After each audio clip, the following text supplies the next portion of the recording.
महाराष्ट्र में एक बार फिर से अजीत पवार जो है वो पाला बदल करके शिवसेना और जो शिंदे गुट है उनके साथ चले गए हैं, यानी देवेंद्र फडणवीस के साथ चले गए हैं, भाजपा के साथ चले गए। लेकिन भाजपा को ये करने की जरूरत क्यों पड़ी, पहले इसको आप समझ लीजिए। क्योंकि भाजपा को ये पता था कि भले ही एकनाथ शिंदे हमारे साथ आ गए हैं, लेकिन वोट जो है वो उद्धव ठाकरे के नाम पर ही पड़ेगा। वैसे ही हुआ जैसे कि आप याद कीजिए, भले पशुपति कुमार पारस केंद्र में मंत्री हो, लेकिन पासवानों का वोट चिराग पासवान ही भाजपा को दिला सकते हैं। वही काम जो है बीजेपी काफी दिनों से प्रयास कर रही थी और अजीत पवार को एक बार फिर से बीजेपी ने अपने खेमे में ले लिया है। कहा जा रहा है कि 9 विधायकों के समर्थन से अजीत पवार जो हैं वो भाजपा के पास चले गए हैं। उसके अलावा जो शरद पवार के सबसे करीबी नेता, जो सबसे एक बार कहा जाए कि वफादार नेता छगन भुजबल और प्रफुल्ल पटेल, दोनों जो हैं वो भाजपा के खेमे में चले गए हैं,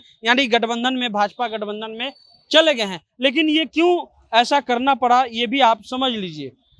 उसके पीछे की सच्चाई ये है कि पिछले दिनों महाराष्ट्र में जो है वो 3 चुनाव हुए।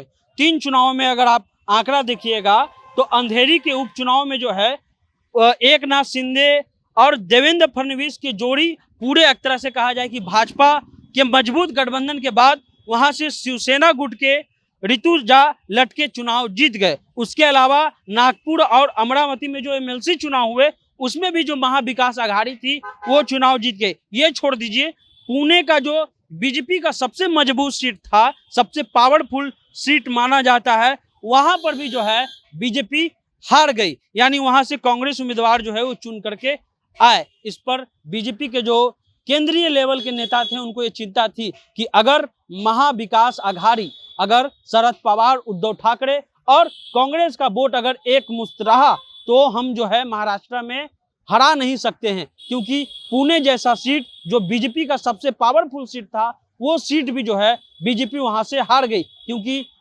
कुछ भी हो, एकनाथ शिंदे भले गठबंधन में चल गए हों, लेकिन जो वोट है वो नेता को देख करके ही मिलता है। अब क्या होगा, अब शरद पवार ने 5 जुलाई को बैठक बुलाया है।